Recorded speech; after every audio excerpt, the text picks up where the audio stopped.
homelessness. I've always worked in youth homelessness, and we saw those numbers rising. So one of the things while we were starting to imagine this space, identify what it could look like, and we started working with schools to help identify families, help identify homelessness, what it looked like, get people reacquainted and identified in the system and reconnected. And from there, you just saw the numbers rise. Families couldn't sustain as long as they did, and we also see them not being able to recoup. So we're seeing huge populations of eviction rates where the payments got so far behind that they couldn't keep up. And so with that, we're seeing just more families than ever before. And families, we're talking with working folks. So families that should by any means be able to keep above water that aren't. It's really important to keep families together. Being a resource center, we have the opportunity, obviously we want to look for sheltering, that's going to be a main priority, but it's really a time for us to keep families together in other ways. And so that may have them coming together at a family meal. They get to do that here. They get to have a meal together and be a family at the table. They get to play. There's lots of interactive resources for children and for parents to be able to do, whether that's educational or interactive tools that we have, some of the games, the dolls that we have for little girls. This is a safe space for them to feel like this is home. I've had one of our second or third families, they've been in shelter for years. They had not been in a space like this. And so the first thing they did was they went in their room and they just slept.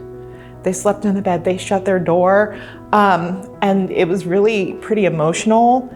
A lot of times shelters are these congregate spaces. So you don't have this alone time. You don't get to isolate and kind of stabilize yourself. And so that was one of the first responses, was this just breathe and be and get to do what you need to do. So here at Family First, we offer a day center, and there's meals included with that. There's showers, and there's hygiene kits and different things, and toys and recreational stuff for families to do together. So a lot of families, when they come in, they find a safe space to just hang out and relax. And then we also offer case management, where we can get them into shelters, and we can also help them with other resources in the community, such as healthcare or anything like that. I think the first step of coming into Family First for our families is being able to just come in and feel safe. That is the most important piece, to feel safe, to feel comfortable, to gain trust, and to feel like they're in an environment where they can just take a breather for a minute.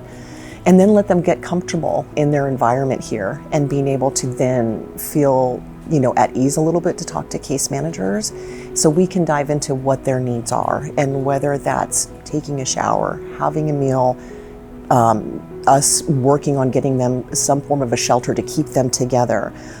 They may need medical, dental, they may need assistance with just getting their driver's license, getting those types of things. And so I think those are the things that can be focused on for our families, and that we want them to feel comfortable to be able to do and accomplish while they're here.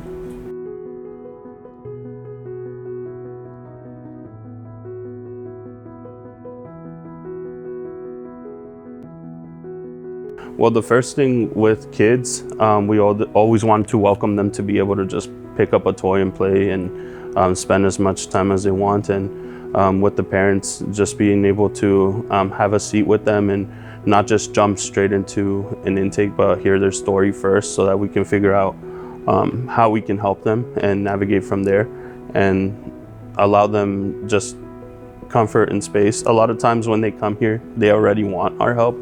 And so we are kind of a relief for them to be able to express all the things that they need, and then see how we can go from there. And it's really neat when you get to see that comfort level, because you see the kids break down that wall, and you see them get more comfortable. They'll step out of the zone a little bit of you just see kind of like those walls come down a little bit. And so they step a little bit further to where you finally get to the stage of seeing them running back and forth, and then they'll touch things, and then it gets to knowing where things are and kind of just grabbing them and taking them and interacting and playing on the floor. And so you kind of see it in stages of the trust and comfort happening when they're here at the center. That's really cool to see. Yeah.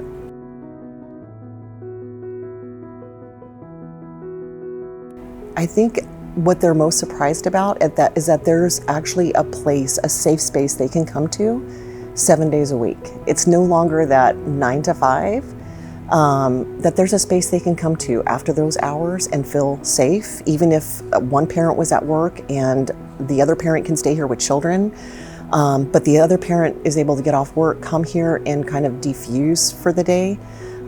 It gives and provides mom and dad the opportunity to sit over a meal and just talk about what maybe their night is going to look like, what goals they're going to tackle in the next coming day with the case manager. I think it's some stress relief for our families and a place for comfort, a place where it can be home for a little bit.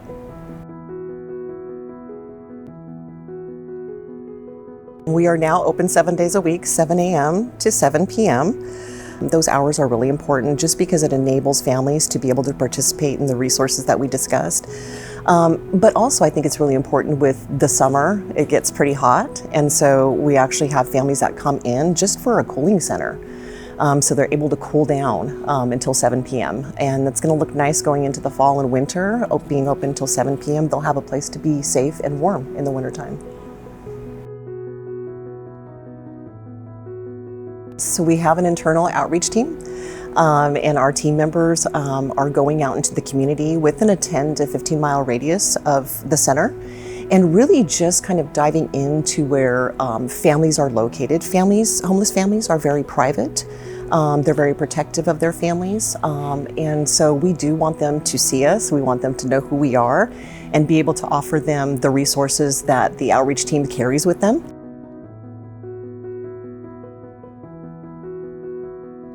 What we're wanting to do is discover more families that are out in the community who are experiencing homelessness. And right now, when we first started, we're just going out into different parks, figuring out where people are. We do get leads from other staff members who might have seen someone maybe in a rest stop or something like that. And so we'll take a few things with us. We'll take some waters, some food, some hygiene supplies, and then we'll also when we're there, we get their information as much as we can, but we're also careful to not overwhelm them so much.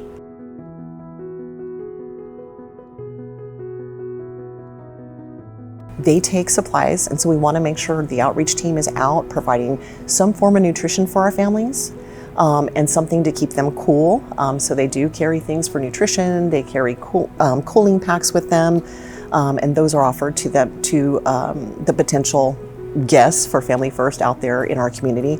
And they can do an intake with them right there when they're out and about and they meet a family. They can do an intake process right there. They can begin the steps for that.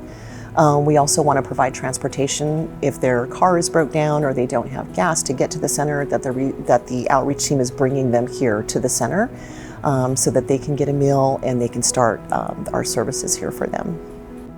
So homeless families in the community, they tend to be more secluded, and they're also, we have a lot of Hispanic families that only speak Spanish, so they tend to just keep to themselves and they don't really know what resources are out there. We also have people that are just coming in from different states because they heard there was resources here in Salem, and so we're looking for them in the community and trying to find them. Another thing is you wouldn't even know someone is in a family because sometimes it could just be a single individual living outside, but the kids are staying with the family member.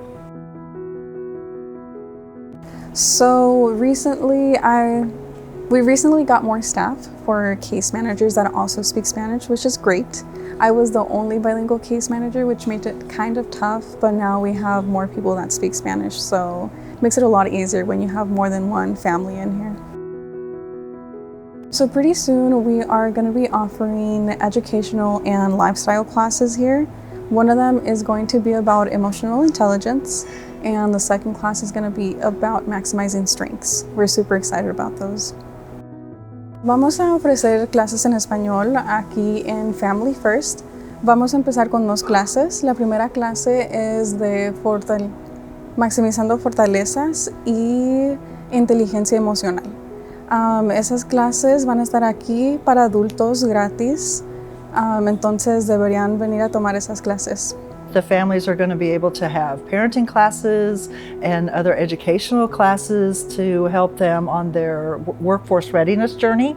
And MAPS Credit Union gave us a grant that allowed us to buy the furniture that we'll be able to use in the classroom situation. It allowed us to augment technology in order to have more robust teaching opportunities. So that's definitely coming this fall. Es importante porque nosotros sabemos que es difícil encontrar clases en inglés y en español y luego también clases que son gratis. Entonces aquí en Family First les vamos a ofrecer gratis para todos y pues otra vez van a ser en español cuando sabemos que muchos batallan en encontrar cosas en español o esa ayuda. I think that finding resources both in English and Spanish is very difficult, and especially difficult when they are free. So we think it's great that we're going to be offering those courses here free of cost to families, especially Spanish-speaking families. So if you go onto our website, mwvcaa.org, you could fill out a self-assessment. And so this allows families to be able to go in and tell us what services they need, what help they need, where they are suffering the most, and whether that's food, help with employment, opportunity to get a Social Security card that may have been lost. All of those things can happen through that self-assessment, and that's through the website, Arches Family First. We welcome all families, guardian, children, grandma and grandpa, children, as long as there's a guardian, we welcome everyone, yes. InSight OnSite is sponsored by Golden Ruleism ambassadors Craig and Sherry Klein. Thank you for joining us on InSight OnSite. I'm Wendy Brokaw.